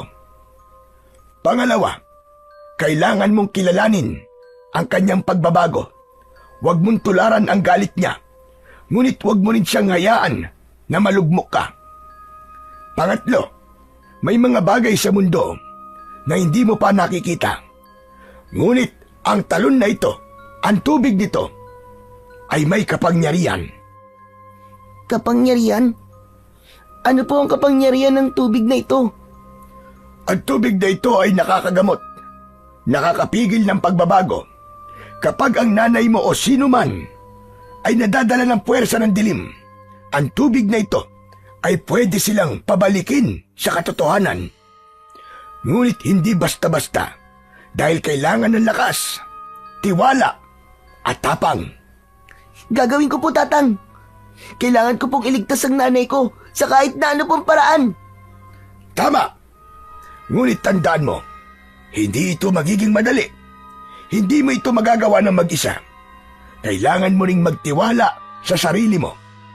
Ang puso mo, kahit bata pa, ay may lakas at paninindigan.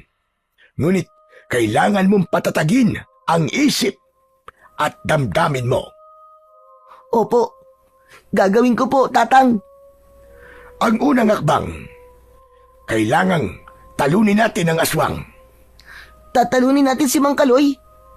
Sunod, dalin mo ang nanay mo rito. Ngunit bago mo siya dalhin, kailangan mo maging handa sa anumang mangyayari. Ang pagbabago sa kanya ay mabilis at ang bawat galaw niya ay maaaring maging panganib sa iyo at sa iba pang mga tao. Pero Tatang, tutulungan niyo po ba ako? Tutulungan kita. Pero ang tunay na laban ay sa pagitan mo at ng nanay mo. Ikaw ang kailangan niyang makita at ang kailangan niyang maramdaman, ang pagmamahal at lakas mo. Kung kaya mo yon, sigurado may pag-asa pa na maibabalik natin siya sa dati. Nakaanda po ako, Tatang. Hindi ko po hahayaang mawala siya. Hindi ko hahayaang mawala ang nanay ko dahil sa kahayupan ng mga aswang. Mabuti. Ngunit maging maingat ka, bata. Ang mga nilalang na kagaya ni Kaloy at Sandro, hindi sila basta-basta. Matindi sila, mabilis, at puno ng galit. Hindi po ako matatakot. Nakaanda po ako. Huwag mong hayaang ang galit at takot ang humawak sa'yo. Huwag mong hayaang ang dilim ang manalo. At lagi mong tatandaan, kahit na anong mangyari, ang puso mo at ang pagmamahal mo sa nanay mo, iyon ang pinakamalakas na magiging sandata mo laban sa mga aswang. Hanggang sa pumasok na kami ni Tatay Guring sa maliit niyang kubo. Ngunit bago kami tuluyang pumasok, dinala niya muna ako sa harap ng pintuan at inilibot sa paligid. Dahan-dahan niyang inilagay ang mga kamay niya sa aking balikat, sa sahig at sa mga pader, habang binubulong ang ilang salitang hindi ko lubos maintindihan. Parang panalangin o ritual. Ramdam ko ang kakaibang init at puwersa mula sa kanyang mga kamay. At sa bawat bulong niya, tila ba nababalot kami ng isang proteksyon laban sa anumang masamang puwersa na maaaring sumugod. Dito sa loob, ang lahat ng galit, takot at dilim ay hindi makakapasok. Sa loob ng kubo na ito, may katahimikan at lakas. Para saan po ginagawa niyong pagdadasal, Tatay Guring? Para masigurado kong walang sumunod sa'yo. At para ligtas ka sa mga nilalang na hindi mo pa nakikita, Butchok. Ang mundo ay puno ng puwersang hindi nakikita ng ordinaryong mga mata. Ang mga aswang, ang mga nilalang na naghahanap ng inosente, hindi basta-basta nakikita. Pero paano po nila ako matutuntun kung nakatakas na po ako? Hindi nila matutuntun ng tao na may pananggalang. Ang ginawa ko rito ay hindi basta-basta ritual lang. May enerhiya itong lumalaban sa galit at puot ng mga nilalang. Kaya nga bago ka pumasok, ginawa kong pagdadasal sa paligid mo. Pinrotekta ng saig ang pader at pati ang hangin na pumapaligid. Kaya po pala, parang kakaiba po ang hangin dito. Ramdam ko din po yung init at lamig ng sabay, para pong may puwersa na bumabalot po sa akin. Oo, ramdam mo ang proteksyon. Ramdam mo ang hangin at lakas na ito Dahil hinahanda ka nitong maging matatag. Hindi ka pwedeng pabayaan ng anumang galit o dilim. Kailangan mong maging handa sa lahat ng makikita mo sa labas. Pagkatapos sa ginawang ritual sa paligid, pumasok na si Tatay Guring sa loob ng kubo. Sumunod ako. Ang loob nito ay simple. Puno ng liwanag mula sa maliit na bintana at may kakaibang init. Ramdam ko na may katahimikan dito at kahit papano, parang humupa ang kaba ko. Sumunod ka sa akin, Butchok. Sinundan ko si Tatay Guring at tumungo kami sa isang maliit na silid sa loob ng kubo. Pagbukas pa lang ng pinto, agad akong sinalubong ng makapal na usok. Bahagya pa akong naubo. Halos hindi ko makita ang buong silid, ngunit ramdam ko ang kakaibang init at puwersa na bumabalot sa loob na parabang may buhay ang bawat bagay sa loob ng silid na yon. Ano pong ginagawa natin dito, Tatay Guring? Ipikit mo yung mga mata at hawakan mo ng maigpit ang iyong kwintas ng katotohanan. Pagkatapos ay manalangin ka. Sinunod ko ang sinabi ni Tatay Guring. Ipinikit ko ang mga mata ko ng maigpit. Nang dahan-dahan kong imulat muli, isang kamanghamanghang tanawin ang bumungad sa akin. Maraming anting-anting ang nakasabit sa paligid. Bawat isa ay kumikislap at tila may sariling liwanag. Ang mga ito'y nakabitin sa kisame, sa mga dingding at sa bawat sulok ng silid. Para bang nagbabantay at nagbibigay ng kakaibang enerhiya sa buong lugar. Ramdam ko ang kakaibang puwersa na nagmumula sa bawat isa. Para bang pinapahiwatig nila na may kapangyarihan silang higit pa sa ordinaryo. Eto, isuot mo ang pulseras dito, Butchok. Huwag mo itong aalisin hanggat hindi natin tapos ang ritual at pakikipaglaban sa aswang. Tatay Guring, ano po ang kakayahan nito?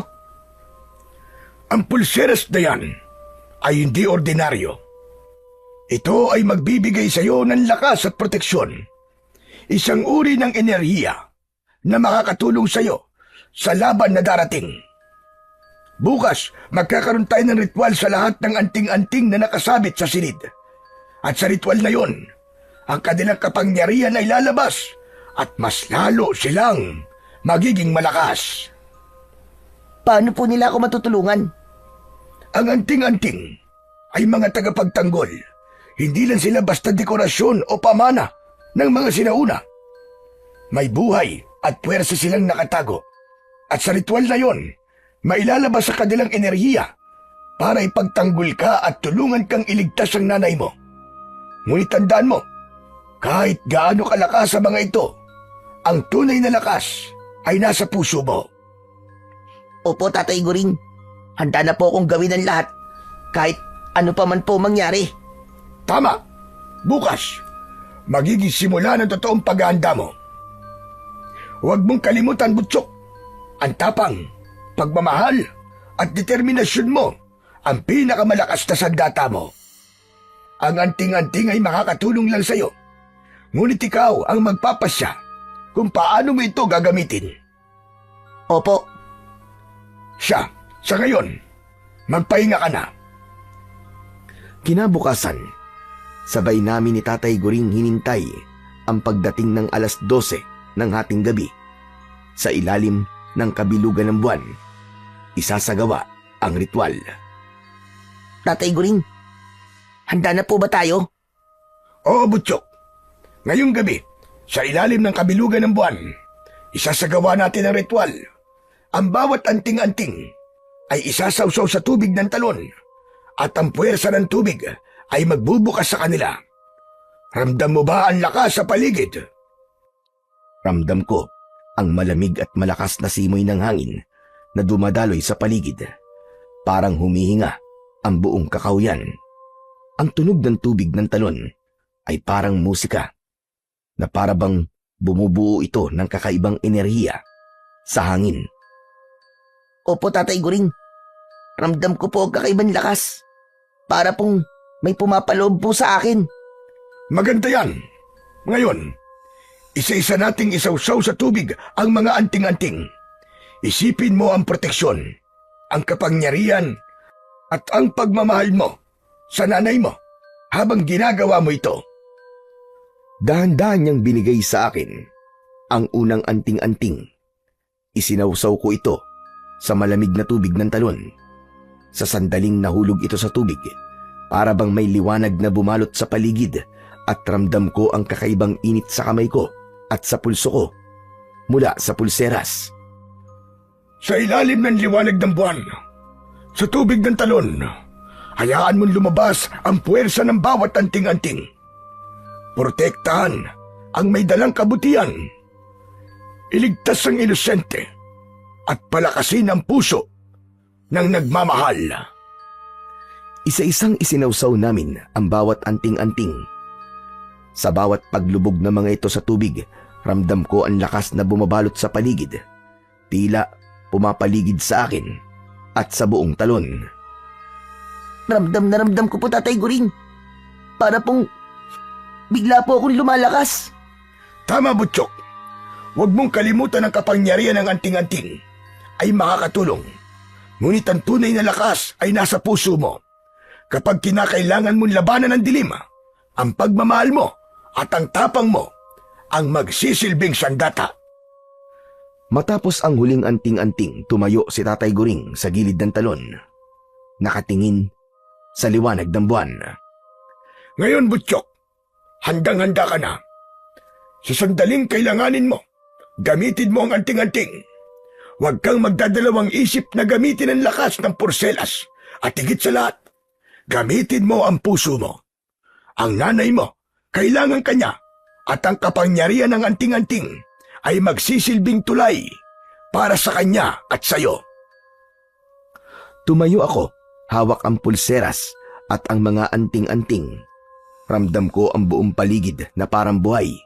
Ang hangin, ang tubig, at ang liwanag ng buwan ay nakikipag-ugnayan sa akin. Alam ko sa sarili ko, simula ngayon, hindi na ako pwedeng matakot. Lalabanan ko ang aswang na si Mang Kaloy para sa nanay ko at para sa lahat ng inosente. Bukas, pupuntahan natin ang bahay nyo. Alam ko naroon lang din si Kaloy at ang nanay mo. Naghihintay sila sa pagbabalik mo. Ramdam na ramdam ko yon. Opo, haharapin po natin sila. Kinabukasan, maaga kaming gumising ni Tatay Guring. Tahimik ang buong paligid. Tanging ang huni ng ibon at ang malamyos na simoy ng hangin ang naririnig. Maging ang malakas na agos ng tubig sa talon. Isa-isa niyang isinilid sa maliit na bag ang lahat ng gamit na kakailanganin namin sa laban kontra sa aswang. Mga anting-anting at ilang kakaibang bagay na puno ng enerhiya at proteksyon. Habang ginagawa niya yon, ramdam ko ang bigat ng responsibilidad na nakaatang sa akin. Ngunit ramdam ko rin ang lakas at determinasyon. Alam ko sa sarili ko, simula ngayon, wala nang atrasan. Handa na kami sa darating na labanan. Itong lubid na ito, magagamit natin ito na pangtali sa nanay mo kapag dinala natin siya rito. Siguradong hindi siya makakagalaw sa lakas ng lubid na ito dahil may dasal at basbas ba ito ng mga sinaunang antingero. At ito naman, Butchok, kunin mo itong punyal. Isaksak mo kay Kaloy. Pakiwari ko, magtatawag siya ng iba pang aswang. At ako nang bahala sa iba pa. Opo. Nagsimula na kaming maglakad ni Tatay Guring papunta sa bahay namin. Halos bawat hakbang namin ay sumasalubong ang malamig na simoy ng hangin. Ngunit bago pa man kami makalapit sa bakuran, narinig ko ang malalim at mabagsik na atungal ng mga aswang, para bang nagbabantang umatake sa amin. Biglang sumalubong sa amin si Mang Kaloy sa kanyang anyong aswang na may matalim na pangil, maitim na balat at mga mata na pulang-pula. Hindi na siya nagpatumpik-tumpik pa. Agad niya kaming sinugod. Hinanap ng mata ko si nanay, pero hindi ko siya makita. Maganda ka, Butchok! Tignan mo ang galaw niya! Opo! At talagang nagtawag ka pa ng alalay mo, Butchok. Akala mo ba, kahit dalawa na kayo, ay basta-basta nyo kaming matatalo? Hindi. Mga mahihina pa rin kayo. Wala pa kayo sa kalahati ng kakayahan namin. Huwag kang magpakampante, Kaloy. Dati na kayong namuno, pero naubos ko ang lahi nyo. Ngayon pa ba, nakakaunti na lang kayo? Tuso ka, Guring. Akala mo ba, ikaw ang mag-ahari? Nagkakamali ka! Hindi mangyayari yon! Mas lalong hindi mangyayari na ikaw ang mag-ahari dahil mamamatay ka na ngayon! Hinugot ni Tatay Guring ang maliit na baston sa kanyang dalambag. Nagulat pa ako dahil bigla itong humaba ng iwas-iwas niya. Butchok, tandaan mo, huwag kang matakot. Ang anting-anting at pulseras mo ang gagabay sa bawat takbang mo. Biglang sumugod si Mang Kaloy. Mabilis ang galaw. Ang kanyang mga pangil ay nakakatakot. Sabay-sabay na umalulong ang mga aswang. At sa isang iglap, biglang nagdilim ang paligid. Huli na kayo! Wala na kayong pag-asa! Hindi ka makakalapit, Mang Kaloy! Tatay Guring! Ngayon na! Tumayo si Tatay Guring sa tabi ko at mabilis niyang iniikot ang baston. Bumubuo ng liwanag na parabang kalasag. Ang mga aswang ay tila ba napatigil sa matinding liwanag at huminto sandali. Butchok, gamitin mo lakas ng pulseras at anting-anting habang sinusugod mo siya. Isipin mo ang pagmamahal mo sa nanay mo! Tumalon ako at hinahampas ang anting-anting sa dibdib ni Mang Kaloy. Ang liwanag mula sa mga anting-anting ay tumagos sa balat niya. Galit akong nilingon ni Mang Kaloy at balak pang itarak sa dibdib ko ang matatalim niyang mga kuko. Mabuti na lamang at dumaplis lang yun sa braso ko. Hindi niyo ako matatalo! Galit akong sinunggaban ni Mang Kaloy at sinakal niya ako. Nahirapan ako pero mabilis kong binunot ang punyal sa tagiliran ko at ibinaon yun sa kanyang kamay. Nasunog ng bagya ang kanyang balat. Tatay Guring! Tulungan niyo po ako! Tumutulong si Tatay Guring. Sinugod ang ibang aswang na kasama ni Mang Kaloy gamit ang kanyang baston. Bumubuo ng mga linya ng liwanag na pumapalibot sa mga aswang. Pinipigilan silang makalapit. Huwag kang matakot, Butchok! Lagi mong tandaan, ang pagmamahal at tapang mo ang pinakamalakas na sandata mo! Ang mga galaw ni Mang Kaloy ay mabilis, ngunit ramdam ko ang proteksyon at lakas mula sa pulseras. Unti-unti, nahihirapan na ang aswang sa liwanag at lakas na nagmumula sa amin. Hindi ko kayo papayagan na magwagi! Diablong buwang ka! Mamatay ka na! Itinarak ko ang punyal na ibinigay ni Tatay Guring sa akin sa tagiliran ni Mang Kaloy at isinuot ko sa leeg nito ang nakakasunog na anting-anting. Sumigaw siya sa sobrang sakit. Sa huli, si Mang Kaloy ay napilitan na umatras habang ang ibang mga aswang ay nasusunog at unti-unti nang nagiging abo dahil sa liwanag at enerhiya ng anting-anting at sa baston ni Tatay Guring. Magaling, Butchok! Ngunit tandaan mo ang laban ay hindi pa tapos. Kailangan palakasin mo ang sarili mo para sa susunod. Dahil kakaharapin na natin ang nanay mo. Nasaan po kaya si nanay? Bakit hindi ko po siya nakikita? Gamitin mo ang kwintas na katotohanan para malaman mo kung nasan siya. Ipinikit ko ang aking mga mata. Nang imulat ko ito, nakita ko kung nasa nila dinala si nanay sa liblib na lugar. Agad naming pinuntahan yon ni Tatay Guring. Mag-iingat ka sa nanay mo dahil halos hindi ka niya na makikilala dahil sa itim na puwersa na nakabalot sa kanya. Parang natatakot po kong harapin si nanay. Parang hindi ko po kaya. Hindi ganyan ang turo ko sa'yo, Butchok. Pero kakayanin ko po para sa kanya. Nang marating namin kung nasan si nanay, laking gulat ko sa nakita ko. Hindi na siya ang nanay na kilala ko. Ang mukha niya ay malayong malayo na sa nanay ko. May mahabang pangil, matatalim na kuko, at itim na balat. Ramdam ko ang panganib sa paligid at alam kong hindi basta-basta makakalapit sa kanya. Laman! Dugo! Naaaboy ko! Nay, ako to si Butchok. Huwag niyo po akong sasaktan. Kailangan ko ng laman ng tao. Kakainin kita! Sinugod ako ni nanay. Buti na lamang, mabilis akong nahila ni Tatay Guring. Mag-iingat ka! Nay, ako po ang anak niyo. Hindi ko po kayo hayaang masaktan. Kailangan ko po kayong iligtas. Hindi! Ang laman mo, ang dugo mo, yun ang kailangan ko! Nay, ramdam ko po ang nanay ko na nasa loob niyo. Alam ko na nandiyan pa rin po kayo. Kailangan ko po kayo maibalik. Papatayin kita! Gagawin kitang pagkain! Nay, hindi ko po hayaan na magapi ni Mang Kaloy o ng mga aswang na ito ang puso niyo. Ramdam ko po na nandiyan pa rin po ang mahal na mahal kong nanay. Ramdam ko ang galit at puwersa ng aswang sa katawan niya. Ngunit ramdam ko rin ang mahinang tibok ng nanay ko sa likod ng anyo ng halimaw. Hawak ko ang pulseras at anting-anting para iligtas ang aking ina.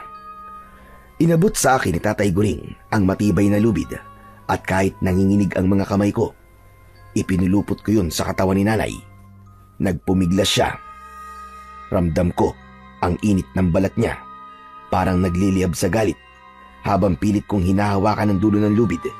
Sa tulong naman ni Tatay Guring, sabay naming hinila si nanay papunta sa talon, sa ilalim ng kabilugan ng buwan at sa lakas ng agos ng tubig. Umaasa ako na sa talon na ito, matatapos na ang sumpa. Tatay Guring, sigurado po ba kayo na ito lang po ang paraan? Paano po kung hindi po ito gumana? Ito lang, Butchok. Kaya't magtiwala ka. Kung hindi natin ito gagawin, hindi na makakawala ang aswang sa loob ng nanay mo. Nakapulupot pa rin sa katawan ni nanay ang lubid na may mga nakasabit na anting-anting at halamang pinatuyo.